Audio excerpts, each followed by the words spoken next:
περάσει, δεν το πιστεύω. Του Συμβουλίου Σερών της Δημιουργίας ξανά, σας καλωσορίζω. Έχουμε την τιμή να φιλοξενούμε σήμερα τον πρόεδρο του κόμματος, Θάνο Ξενέρο, ο οποίος θα μας ενημερώσει αναλυτικά για την διαφορετικότητα των αρχών μας και των ιδεών μας. Εγώ δεν θα σας κουράσω πάρα πολύ, γιατί θα δώσουμε τη δυνατότητα στον πρόεδρο να αναπτύξει την λογική του και να μπορέσει να μας εμφυσίσει τις ίδιες αρχές και ιδέες με τις οποίες ξεκινήσαμε και εμείς. Ευχαριστώ.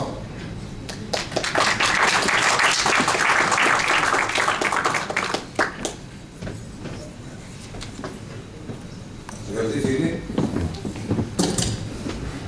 σας ευχαριστώ που μου κάνατε την τιμή να έρθετε και μου δώσετε τη χαρά να είμαι μαζί σας για να δούμε πώς μπορούμε να δημιουργήσουμε ξανά, πώς μπορούμε αυτό που όλα αυτά τα χρόνια σκεφτόμαστε, αυτό που συζητούσαμε, αυτό που νιώθαμε, αυτό που ξέρουμε ότι πρέπει να γίνει στην Ελλάδα, πώς μπορούμε να το κάνουμε πράξη. Είχαμε πει ότι η Δημιουργία Ξανά είναι ένα κόμμα συναισθηματικού ορθολογισμού. Άλλοι ακούσαν περισσότερο το συναισθηματικού και ξεχάσαν το ορθολογισμό.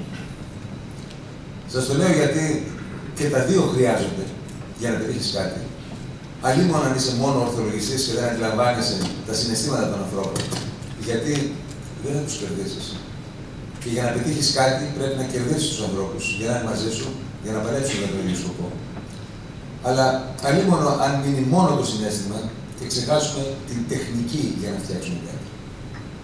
Η Δημιουργία Ξανά είναι ένα κίνημα ανθρώπων που έγινε κόμμα, γιατί δεν μπορούσε να γίνει αλλιώς, της παραγωγικής οικονομίας, που δεν είχαν καμία ανάμειξη στο παρελθόν με κομματικούς ή πολιτικούς μηχανισμούς, ή εν πάση περιπτώσει είχαν, αλλά έφυγαν βλέποντας το τι επικρατεί στα κόμματα. Είναι μία κίνηση ανθρώπων που θέλουν η Ελλάδα να πετύχει με αγώνα, με υδρότα, με προσπάθεια, με απελευθέρωση της δημιουργικότητας, ώστε να πάψουμε να είμαστε οι παρείες της Ευρώπης. Και αυτό δεν είναι σχήμα λόγου, ήμουν στις Βρυξέλλες την προηγούμενη εβδομάδα και οι υπεύθυνοι με τους οποίους μίλησα μου είπαν ότι η Ελλάδα είναι μακράν η τελευταία των 27 σε δυνατότητες διοίκησης. Υπάρχουν 170 τόσα εκατομμύρια του ΕΣΠΑ, τα οποία δεν απορροφώνται, και η Ευρωπαϊκή Ένωση κατέβασε τη συμμετοχή της Ελλάδας στο 5%. Το 95% λοιπόν καταβάλλεται από την Ευρωπαϊκή Ένωση, το 5% καταβάλλεται από την Ελλάδα και δεν μπορούν να απορροφηθούν αν και η αγορά στενάζει από ρευστότητα και ζητάει επιγόντως μετρητά. Γιατί δεν μπορούν να απορροφηθούν? Γιατί οι μηχανισμοί με τους οποίους αυτά τα χρήματα κατέληγαν σε τσέπες ήταν συγκεκριμένοι μηχανισμοί για να καταλήγουν αυτά τα χρήματα σε συγκεκριμένες τσέπες.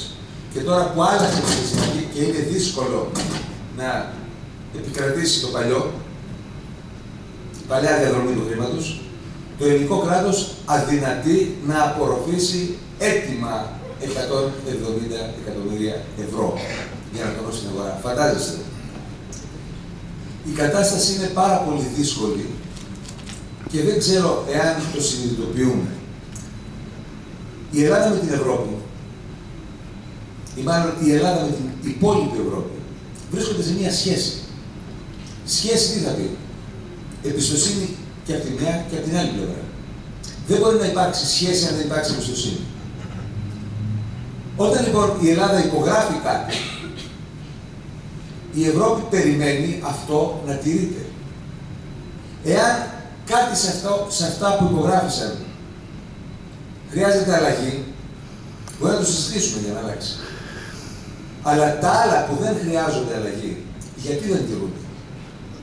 Σας λέω για το περιώνυμο πρόβλημα του μνημονίου, το οποίο έχει αναδειχθεί σε ποδοσφαιρικό ντέρμπι και απαντάμε με ένα ναι ή με ένα όχι και είμαστε μνημονιακοί ή αντιμνημονιακοί, σαν να είμαστε Ολυμπιακοί και Παναθηναϊκοί. Και μόνο το ότι αναγκαζόμαστε ή οι ερωτήσεις για το μνημόνιο είναι συμφωνείτε ή διαφωνείτε, δείχνει την κατάπτωση του πολιτικού επίπεδου και του επίπεδου συζήτησης πολιτικών θεμάτων στην Ελλάδα. Ένα τεράστιο έγγραφο, το οποίο περιλαμβάνει πάρα πολλά πράγματα που αφορούν τη λειτουργία της πολιτείας, δεν μπορεί να απορρίπτεται ή να εγκρίνεται με ένα ναι ή με ένα όχι. Στο μνημόνιο περιλαμβάνονται, ξεκινάω από το δύσκολο αυτό το θέμα, στο μνημόνιο περιλαμβάνονται το 80% δηλαδή του μνημονίου είναι τα προγράμματα που το ΠΑΣΟΚ και η Νέα Δημοκρατία πρότειναν στις προεκλογικές τους εξαγγελίες τα τελευταία 15 χρόνια. Το μνημόνιο δεν είναι κάτι που μας υποχρέωσαν οι άλλοι να κάνουμε, αλλά ενσωματώνει αυτά που εμείς λέγαμε ότι πρέπει να γίνουν στην Ελλάδα. Έχει και ορισμένα άρθρα τα οποία μπορεί να αξίζουν επαναδιαπραγμάτευσης. Αλλά οι ερωτήσεις που δέχτηκα και οι ερωτήσεις που δέχεται κάθε Έλληνας που δείχνει ότι θέλει αυτός ο τόπος να αλλάξει είναι η εξής. Θα τιμήσετε την υπογραφή σας σε κάτι, έστω. Κάτι το οποίο υπογράψατε, θα το κάνετε. Θέλουμε κτηματολόγιο ή δεν θέλουμε. Υπάρχει στο μνημόνιο. Αλλά υπάρχει και σε προγράμματα των κομμάτων τα τελευταία τόσα χρόνια. Θέλουμε ηλεκτρονική συνταγογράφηση. Υπάρχει στο μνημόνιο. Θέλουμε οι εφορίες να είναι συνδεδεμένες online. Θέλουμε το δημόσιο να μηχανογραφηθεί. Προβλέπονται αυτά στο μνημόνιο. Διότι όταν υπογράφηκε στο μνημόνιο, όταν υπογράφηκε το μνημόνιο, η ερώτηση ήταν, θα κάνετε επιτέλους τις μεταρρυθμίσεις που λέτε τόσα χρόνια, και η έλλειψη των μεταρρυθμίσεων έφτασε στην Ελλάδα σε αυτό το αδιέξοδο. Θα τις κάνετε ή δεν θα τις κάνετε. Η απάντηση ήταν ναι.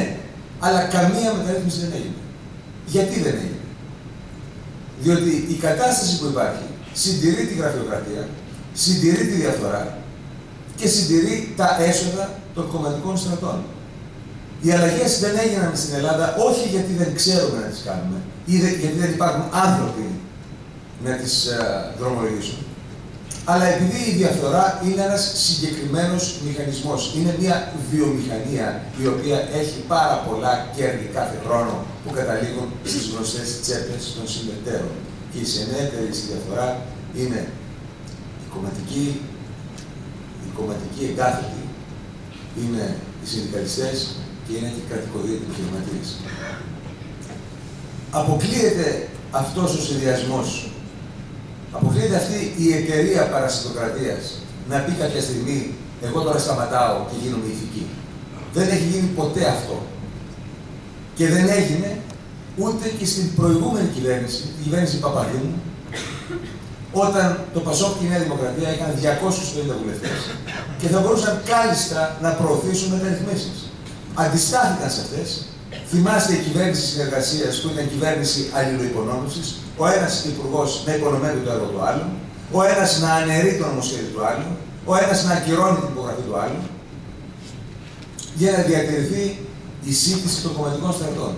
Σας ρωτάω, κάτι που δεν έγινε από 250 βουλευτές, που ήταν η μεγαλύτερη πλειοψηφία στην ελληνική πολιτική ιστορία, γιατί να γίνει από μια ισχυρή πλειοψηφία που μπορεί να προκύψει από τις επόμενες εμπειρίες? Ας δούμε λιγάκι την εξέλιξη των τελευταίων, να σχηματιστεί η κυβέρνηση με 3 κόμματα. Αλλά η εντολή περιφέρονταν άπρακτη και πάμε ξανά σε εκλογές που όλα δείχνουν ότι τα αποτελέσματα θα είναι πολύ χειρότερα για τα κόμματα εξουσίας. Το μήνυμα των εκλογών ήταν σαφές.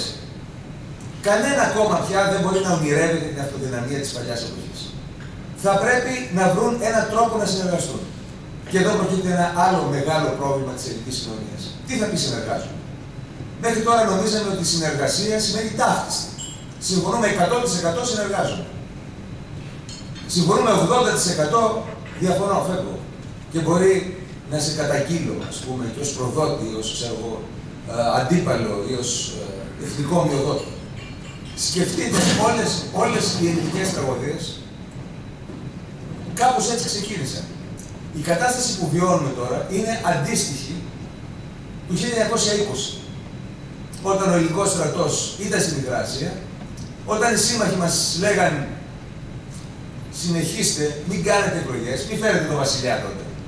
Αλλά εμείς θέλαμε να κάνουμε το κεφαλιού μας για να δείξουμε πόσο ωραίοι, πόσο ήρωες είμαστε, πόσο δεν σηκώνουμε κουβέντα. Και το αποτέλεσμα ήταν η μεγαλύτερη εθνική τραγωδία μέχρι σήμερα. Σήμερα είμαστε μπροστά σε μια μεγαλύτερη εθνική τραγωδία. Διότι είμαστε ένα βήμα πριν από την έξοδό μας από τη ζώνη του ευρώ. Πριν από την περιθωριοποίηση της Ελλάδας, η οποία πάρα πολύ εύκολα μπορεί να γίνει η Βόρεια Κορέα της Ευρώπης, η Βόρεια Κορέα της Μεσογείου. Θέλουμε κάτι τέτοιο? Η δημιουργία ξανά λοιπόν βρέθηκε μπροστά στο δίλημμα να είναι ένα κόμμα αργής ανάπτυξης, διότι δεν έχουμε χρήματα, δεν έχουμε σπόνσορες, δεν έχουμε πρόσβαση στα μεγάλα ΜΜΕ. Μας πολεμάν οι πάντες, γιατί απειλούνται οι πάντες με κάθε τρόπο, με τόνους λάσπης. Εγώ δέχομαι τόνους λάσπης το τελευταίο διάστημα, απίθανες ιστορίες, απίθανες ιδιότητες, στις οποίες πρέπει να απαντάω, διότι αν δεν απαντήσω, λέει, γιατί σιωπάω, κύριο Τσίμερος. Αν απαντήσω, ξεκινάει το γαϊταράκι και σοφίζονται μια καινούργια ιστορία και την κυκλοφορούν στο διαδίκτυο και πρέπει να απαντάω σε αυτή. Και να χάνω το μισό μου χρόνο απαντώντας σε όλους αυτούς τους λασπολόγους. Δεχόμαστε λοιπόν πάρα πολλές επιθέσεις γιατί το σύστημα αισθάνεται ότι από εμάς κινδυνεύει. Δεν είμαστε εναντίον κάποιου κόμματος. Είμαστε εναντίον όλων των κομματικών μηχανισμών που λειτουργήσαν σαν συνεταιράκια για να βάλουν χέρι στο δικό σας και στο δικό μου ιδρώτα και να συμπτύσσουν τους κομματικούς τους στρατούς. Και έπρεπε να πάρουμε αποφάσεις. Θα συνεχίσουμε έτσι και εάν μπούμε στην Βουλή καλώς, εάν δεν μπούμε, τι να κάνουμε, δεν μπήκαμε. Ή θα τρέξουμε να μπούμε όσο το δυνατόν γρηγορότερα για να κάνουμε πράξη αυτά που λέμε. Αναλάβαμε ένα δύσκολο έργο, μια θεσμική επανάσταση. Και αυτό ακούγεται ωραία. Αλλά σαν την περίπτωση του συναισθηματικού ορθολογισμού, κάποιοι από το θεσμική επανάσταση κρατάνε το επανάσταση και ξεχνάνε το θεσμική. Δεν θα μπούμε με χατζάρια στο πολιτικό σύστημα. Θα μπούμε μέσα από τις διαδικασίες αυτοΐασης που η δημοκρατία προβλέπει για τον εαυτό της. Η δημοκρατία είναι ιδιαίτερα ευαίσθητο πολίτευμα. Πρέπει να το προστατεύουμε. Άρα δεν μπορείς να σώσεις τη δημοκρατία καταλύοντας τις βασικές της αρχές. Γιατί έτσι και αρχίσουν οι εκτροπές, κανείς δεν ξέρει πού θα σταματήσει αυτό. Επομένως, οι επαναστάσεις γίνονται μέσα από τη Βουλή. Ναι, αλλά υπάρχει ένα εμπόδιο για να μπούμε στη Βουλή. Είναι το 3%. Στις προηγούμενες εκλογές σας θυμίζω ότι το 19% και πλέον του εκλογικού σώματος δεν αντιπροσωπεύτηκε στη Βουλή. Ο ένας στους 5 Έλληνες δεν είχε αντιπροσώπευση στη Βουλή. Ψήφισε, αλλά αυτό που ψήφισε δεν αντιπροσωπεύτηκε στη Βουλή. Αυτό είναι μια στρέβλωση της λαϊκής εντολής. Θα πρέπει λοιπόν να μπούμε στη Βουλή.